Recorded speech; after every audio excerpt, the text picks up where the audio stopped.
Hey, you awesome folks! Thanks for taking this journey of discovery with your guide, Keith Haney. You're listening to the Becoming Bridge Builders podcast, your favorite podcast for everything from racial reconciliation to education innovation, justice reform, and leading change in the 21st century. This podcast is for people who love to be challenged with difficult topics, but want practical solutions to solve these challenging issues. Becoming Bridge Builders makes change possible. Each week on the podcast, Keith invites innovative thought leaders to share how they are building bridges in their area of expertise. You will hear breakthrough ideas and concepts that are changing the world. He's featuring guests who are best-selling authors, leaders at Microsoft, entrepreneurs, leading educators, professors, lawyers, and so many more. Listen in to learn how you can be the bridge to the change you are seeking. My guest today, Nancy Dillingham-Marks, is a fused glass artist. After a 35-year corporate career, she took a creative leap and found her passion in fusing glass art. Her journey began with a single class.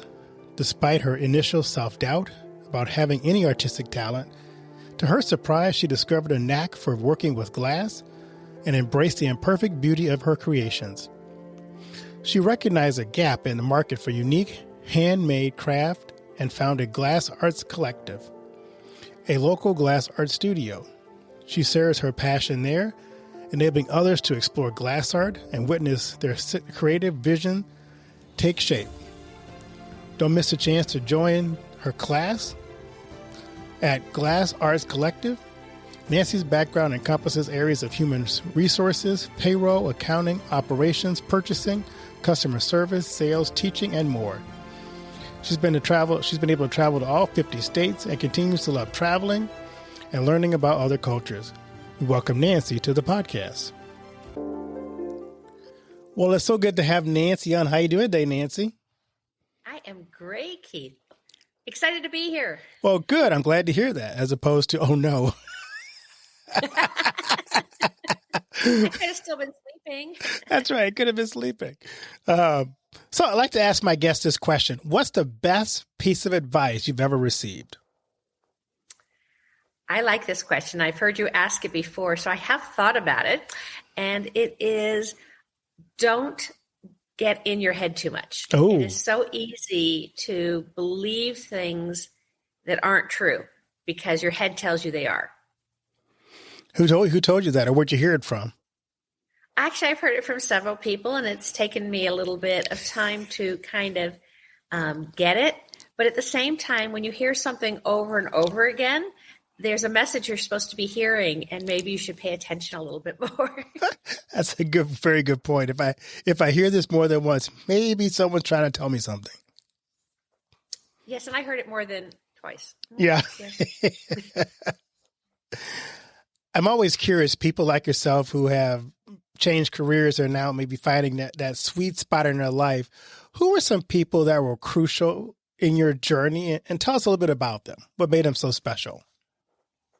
Well, across my career, I've had lots of changes. And it's usually been somebody I'm working with that is extremely supportive and sees that I've got a drive and a determination and a work ethic, and I like helping other people. So they saw those characteristics in me more than I did. And they would encourage me to do something that I thought might be outside my reach. And the most recent, her name is Amy, and she really supported me when I thought about doing this. She didn't tell me to do it. She didn't suggest I do it. But when I decided to do it, she was right there by my side to say, you know what? You can do it. You can do it. And that has made a world of difference. I have a very supportive husband who was willing to take that leap of faith with me as well, which, means the world to me. Yeah, you need those people in your life who believe in you. Maybe when you don't believe in yourself, to kind of get you over the hump and maybe take that leap of faith that you need to take to carry out whatever that thing has been placed on your heart to do. And, so many times you ask friends and they all mean well, but it's like, why would you take that chance? Or, what are you thinking? Do you really have the skills? Have you been doing that long enough? I mean, what makes you think you can do it?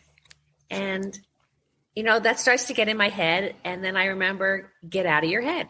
That's their perception, not your own. You knew you could do this or you wouldn't have pursued it. And stick with your own perception and not listen to theirs. I love it. Tell us about your unique journey from corporate to creative. I started off, I came to California and I wanted to, be in California. It just seemed like a great place. I was living in Massachusetts and even though it's a beautiful place, there wasn't a lot for me to do career-wise and I couldn't really find my place yet. And I came to California and I went to an employment agency that some friends knew of. And they sent me on 2 job interviews. One was to be a gopher, or offered me to. One was to be a gopher in Beverly Hills. And I was like, no, Yeah. I'm not going to be a gopher. Thank you very much. And the other was for a clerk typist. And I helped teach typing in high school. And so I thought, you know what? I could do that. And I went on the interview and felt very confident that I could do it. I was actually hired on the spot to start the next day. Something that's only in a movie. Wow. And I knew I was here to stay. And from there, I jumped to being a receptionist at ABC Entertainment and then went into the personnel department. It wasn't called HR yet. And then I needed a change. I jumped to the motion picture division of ABC. Wow. And then my boss took me with him to Columbia Pictures. And I was in a good position for a couple of years with my boss. And then he was leaving. And at that time, if your boss left, you were out of a job. And one of the other executives referred me to a production department. And I was over there for a few years. And then they were going to be leaving. So it's kind of like, okay, I hopped over to IT. And I went to all these different departments with no clear background for them. I mean, if you'd looked at my resume, I would never have been hired. But I had determination. I had a positive attitude. And I have a logical thought process.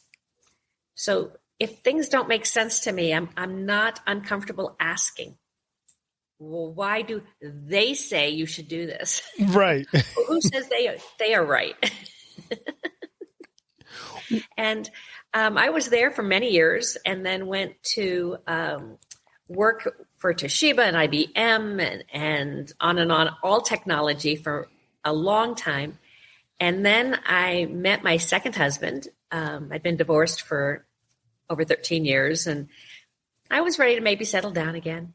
I enjoyed being a single parent and I had great time with my daughter, but he had his own technology infrastructure company. And he said, if you're going to be selling for IBM, you should be selling for us, driving our business, growing our business. And, part of me said, oh, wait a minute, I've heard all those stories that you shouldn't work for your spouse.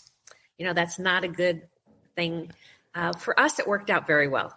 He had his roles and responsibilities. I had mine. I took over operations and sales to a certain degree. I was kind of the back end of sales, but I did sales as well because I really enjoy going out and helping people. And we more than doubled the business in size. And it then got to the point where he was ready to retire. I'm a few years younger. And I wasn't quite ready to retire yet. So I had learned about fused glass because my mom is at an assisted living facility. And they were offering a class in fused glass. And I had never heard of it, but my mom was ecstatic. She loved it. And I am a person who grew up thinking I did not have a creative bone in my body. I said that to myself for years. Why would I say that to myself? What proof do I have that I really, just because I can't draw a stick figure does not mean I'm not creative or artistic. I just had to find the right medium. Right. Well, I went to the class and I said, I sort of dragged my feet. I still had this mindset I couldn't do this. But because it's mom, she doesn't care if I can do a good job or not. It would be something we could do together and have fun. And I ended up meeting Amy, and she made it so much fun. She had the atmosphere. She had the energy. She's an amazing, supportive person. And I fell in love, hook, line, and sinker in fused glass. So I would take classes eventually, as I could. Took my mom over for her 85th birthday party. We had it at the studio, and her friends came over. Mom got a bunch of little birthday card invitations, and several people from the assisted living facility came over, and there was a class. And again, everyone had such a good time and really enjoyed it, which just fed my energy and it was like, why did I ever say I didn't have a creative bone in my body? Oh my gosh, I have kept myself from doing things because I thought I couldn't, because I talked myself into believing I couldn't. And again, that's kind of where I kept remembering people said, don't believe everything you've heard. Right. Okay. So eventually the studio that Amy managed was owned by someone else, and they decided to close this location. And I went to my husband. I said, what am I going to do? I love fused glass. I love doing this. He goes, well, you light up when you talk about it. You're so excited. I haven't seen you this excited in a very long time. And he said, you've been running my business for years. So you know how to run a business. Open your own. And I was like, oh, that sounds like a great idea. So I went to Amy and I said, I've learned a lot. I know I'm not a really advanced artist, but I could bring other people in, right? And she's like, yeah, you don't have to do it all. Bing, ding, ding, ding. I don't have to do it all. Oh my gosh, she's absolutely right. And so I pursued with some of my friends who were more advanced than I was. And Glass Arts Collective was born. Wow, that's really cool. So tell us what fused art is. I would love to share that. It is taking glass. Well, let me go back a little bit. Blown glass is what most people know about. And that is working at 2,000 degrees in front of a hot furnace. And you need to know what you're doing at all times. You need to keep moving. You can't stop and say, hey, what do you think of this? Look what I'm doing. There's no time for any of that. People know about stained glass and they think of big church windows. And that is a beautiful art as well. So is blown glass. I admire those artists. And stained glass works in a room temperature environment, but all of the cuts need to be precise. You're following a pattern. They have to fit together really well. So you learn to use a grinder very well to get those pieces just right. And then you solder them. And that is amazing to watch. It just wasn't what I enjoyed. Fused glass is taking things at room temperature, similar tools to stained glass for cutting and breaking the glass, but they don't have to be as concise. There can be boo-boos. There can be little odd, oops, didn't mean to have that happen. But you then put them in a kiln, similar to a ceramics kiln, and they go between 14 and 1,500 degrees usually. And at that temperature, the glass fuses together.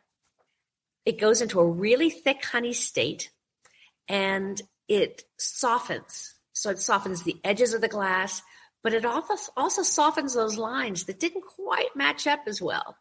Those little things that stuck out, you didn't quite want to take them off. They start to disappear, or they blend in better. And out comes, almost 18 hours later, a beautiful piece of colorful glass that you made yourself. Wow, that sounds really like a lot of fun because I have lots of mistakes when I do art. So it sounds like could be the perfect medium for me. Yeah, my mantra is I fell in love with the imperfections that I create. Right. Oh, my word. So tell us, for someone who's maybe interested, maybe haven't heard about fused glass, how would they get in? Is it kind of popular around the country, or is it kind of, specific to your area of the country? Oh, no, it's popular around the world, Oh, okay. which is what's really fascinating. Just a lot of people don't know about it. So part of what I'm excited about is to share with people, check it out in your areas, because you're going to find some pretty amazing studios that teach fused glass. And it is a lot of fun. It really is. We laugh a lot. We have a great time in this studio. I'm in the Los Angeles area, just northwest of LA, and I welcome you to come here. Of course, I would love that. And tell me that you saw me on Keith's show. But again, not everybody's going to be in this area. So check out the local areas you're in and check out for fused glass in that area. But I also have a gift shop. It's online off my website. I have my own e-commerce. And there's 13 different artists associated with this studio that are all selling in that gift shop. So we ship throughout the United States. So you can be supporting a artist that you're going to learn a lot about through my my little videos online and through the little stories that we have on the website about those artists, and see phenomenal things.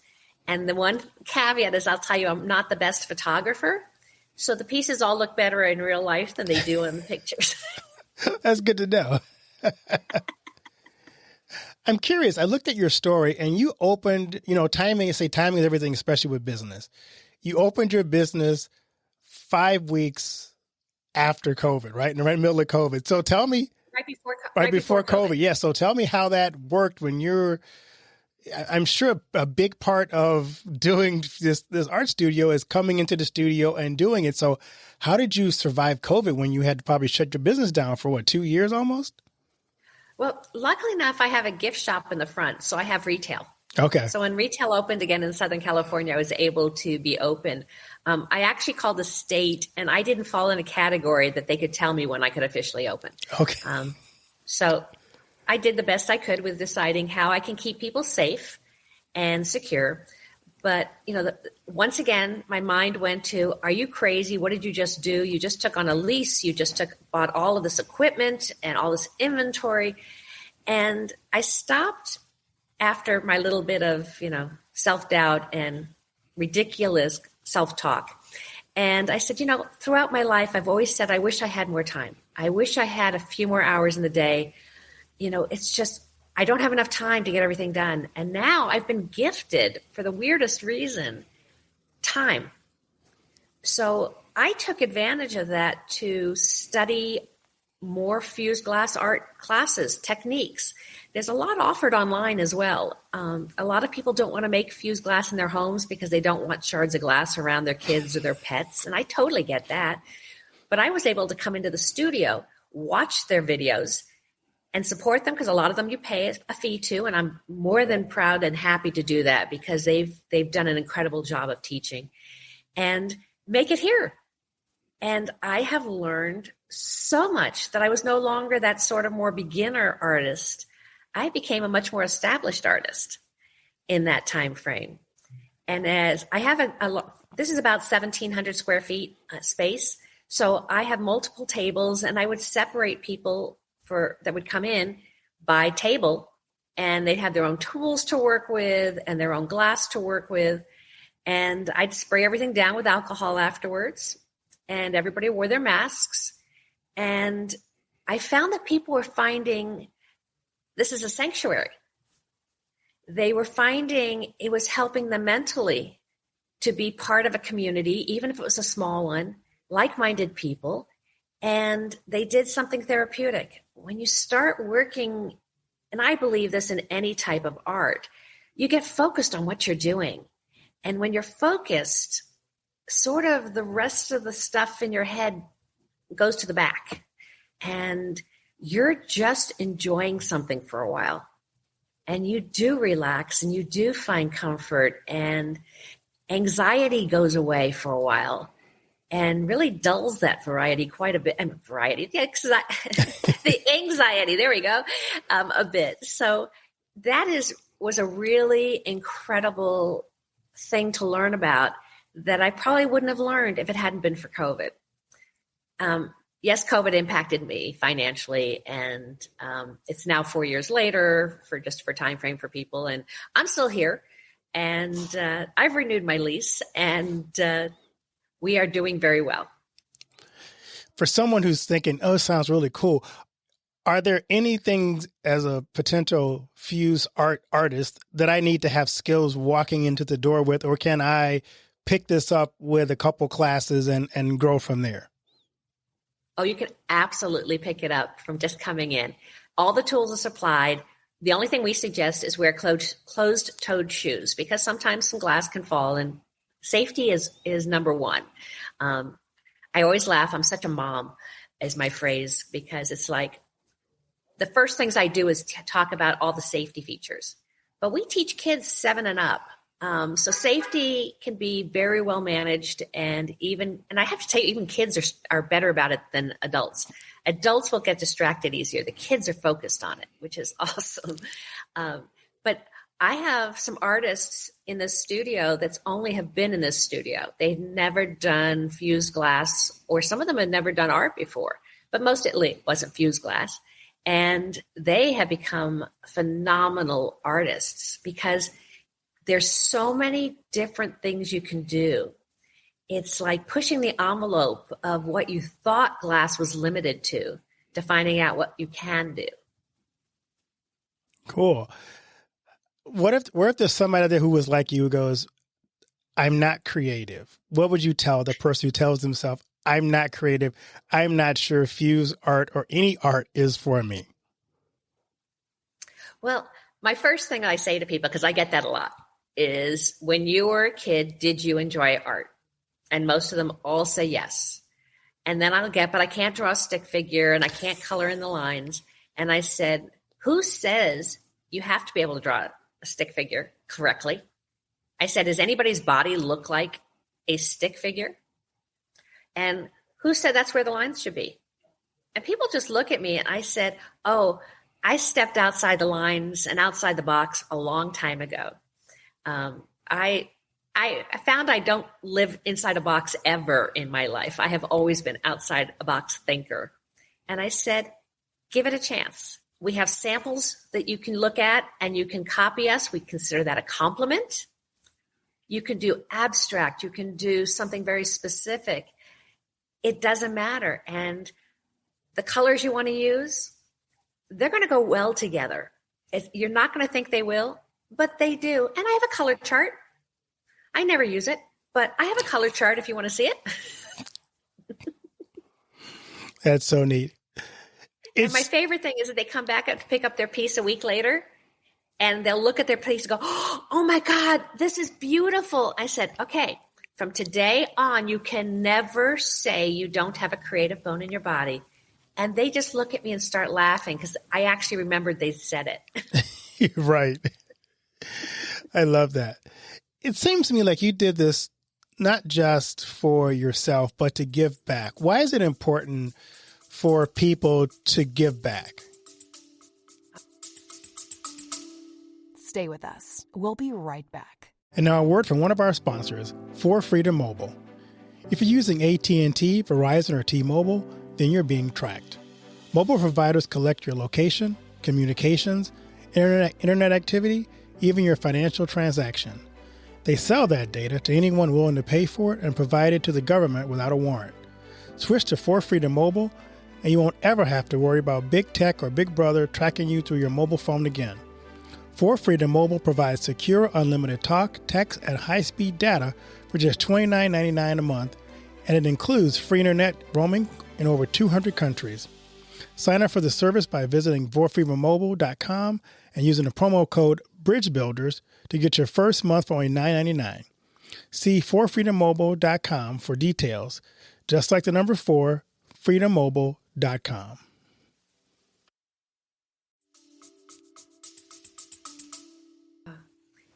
There is so much pleasure in giving back. And, a lot of people think giving back means you have to give money and you have to almost do it blindly.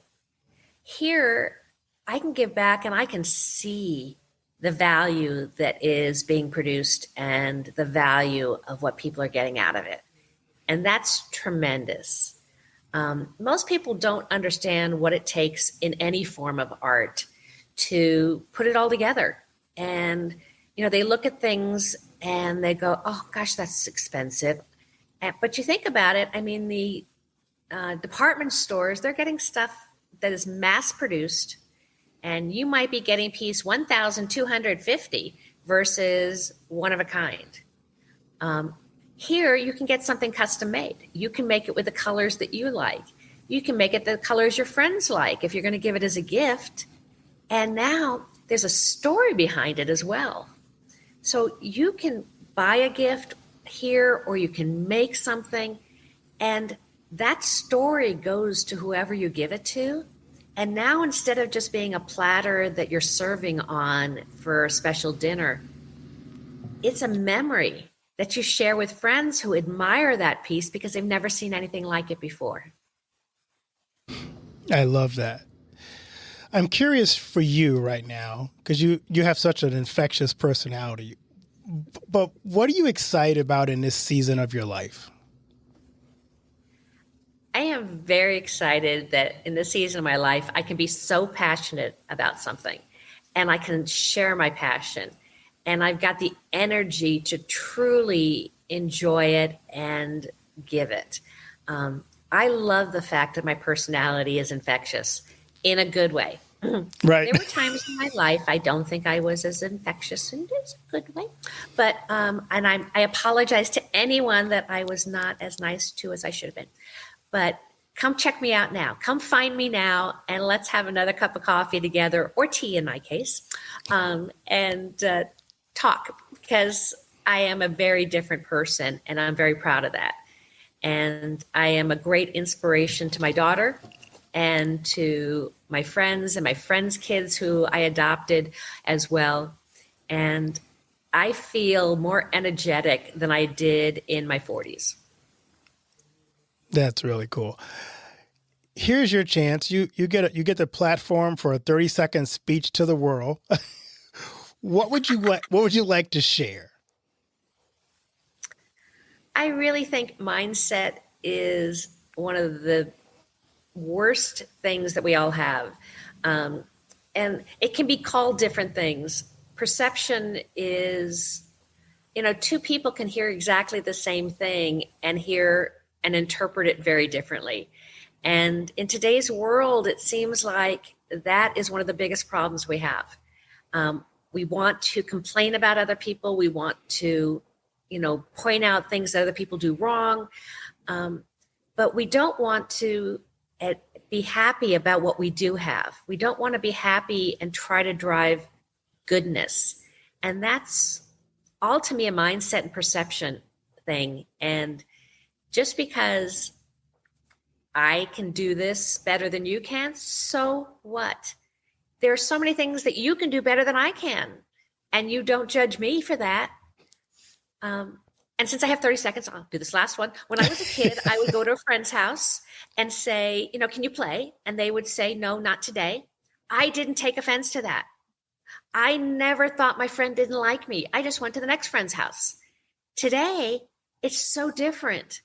People are so frustrated if you don't respond to a text or an email fast enough. It's a perception that just has changed in the world, and that's sad. Yeah, it is sad. You're right about that. I think that's one thing I think that social media and the like button has done for us. We need to have the instant gratification for everything we do. Please like my picture. Please like my vacation. Please like this. And why don't you like me? So yes, I agree. And I don't need to see every single meal you're trying. I get you. But if you want to show me the art you're making, I'll look at it every day, all day long. Do you have a piece of art you can show us on for those who are on the video? I'm just curious, for those who haven't seen fused art. Well, you know what? First off, let me show you something in stained glass, because we do offer stained glass classes here too. And one of my artists, this was not made by me. Oh, that's beautiful. Has made this beautiful piece. And what's really cool about it is there are fused glass pieces incorporated. Oh, wow. So she has fused some of the pieces to get the colors she wanted in the shapes and incorporated it into her stained glass piece. Wow, that's really pretty. And then, where do we have something? Oh, here's a fun piece. Hold on. Sorry. This is a fun piece I just made recently. That is beautiful. For those who are hearing this, you have to go to the video and see this piece. I have to tell you, yes, video podcasts are the best. But I like the idea that things can be three-dimensional. Oh, I like that. Yes. The right way to say it. But yeah, I saw things and said, this is what I want to make out of this piece. So I don't always start everything with an idea. Okay. I'm really okay to say, you know what? I wanted to do something, but I don't know what. So let me look around. What do I feel like? Okay, I'll start. And you know what? Sometimes it changes after I get started. And that's okay too. That's how my writing is. I may have one idea when I start writing and something else when I get done with whatever that piece was I was writing. Well, writing is an art as well. Yeah. I mean, you get probably a tremendous amount of satisfaction from writing, don't you? I do. And do you write every day? I try to. I've slowed that down because I was working on a dissertation, but I used to write every morning for 15 minutes just to see what happened. And it's huge. And they talk about journaling as a way of mental health as well, to just sort of get your thoughts down on paper and release things. But writing is an art that I find fascinating.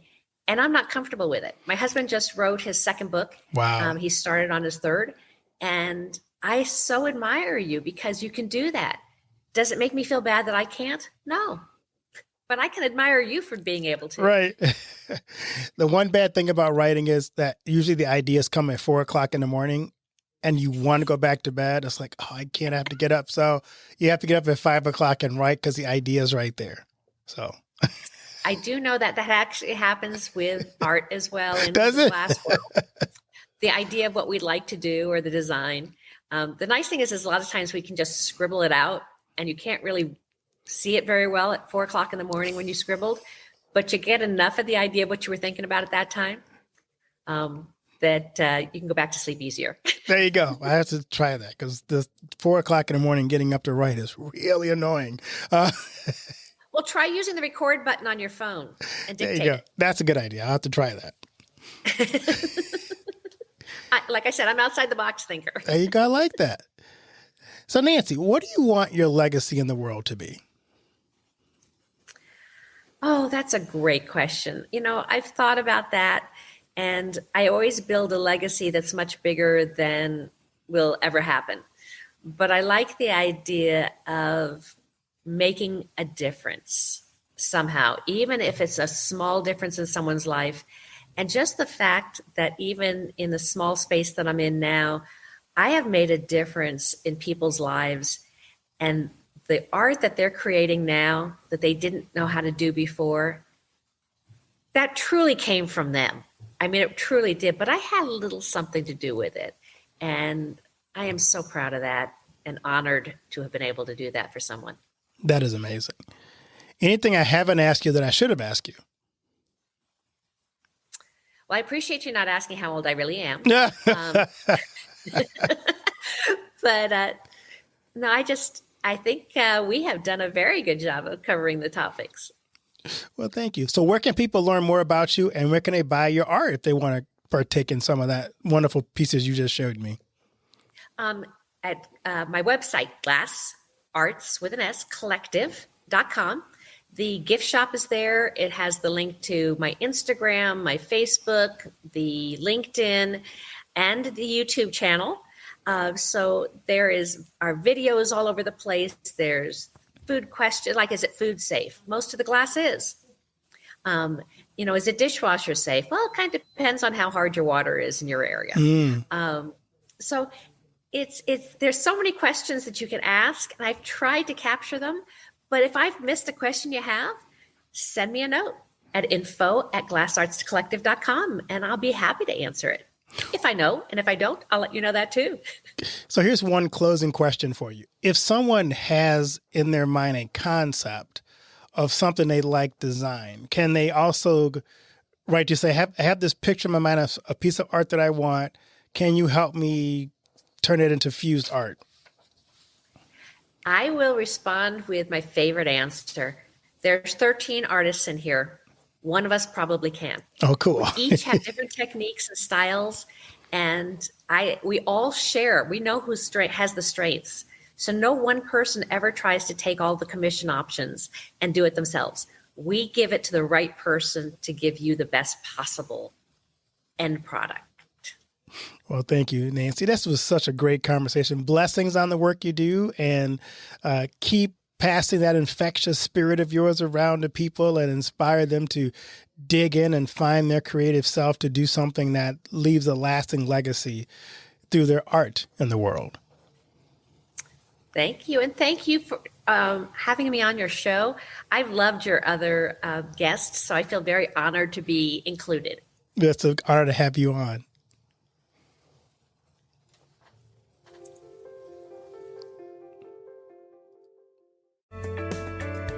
Thanks for listening to Becoming Bridge Builder. If you enjoyed this episode and want to help support the podcast, please subscribe and share it with others. Post about it on social media or leave a rating and review. To catch all the latest from me, you can follow me on Instagram at @bkeithhaney and on Getter and Twitter @RevHeadpin or on his website at alightbreaksthrough.org. Thanks again and tune in next time. Do you know that most entrepreneurs hit a revenue ceiling and have no idea why? They're working harder, spending more money, running more ads, but revenue stays flat. My friend Dr. Noah St. John calls this the invisible break. He's giving our listeners a free revenue ceiling audit to help you see what's really holding you back. You'll get a free 30-day membership to Noah Bot, giving you access to Dr. Noah's 30 years of experience to help you reach your next level. But hurry, because there's only 50 available this month. So if you're tired of being stuck at the same revenue level and want to finally break through, get your free revenue ceiling audit at drnoahvault.com in the affiliate link that'll be listed in the show notes. Thanks for listening to Becoming Bridge Builder. If you enjoyed this episode and want to help support the podcast, please subscribe and share it with others.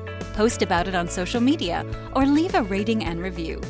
To catch all the latest from me, you can follow me on Instagram at @bkeithhaney and on Getter and Twitter @RevHeadpin. Thanks again and tune in next time.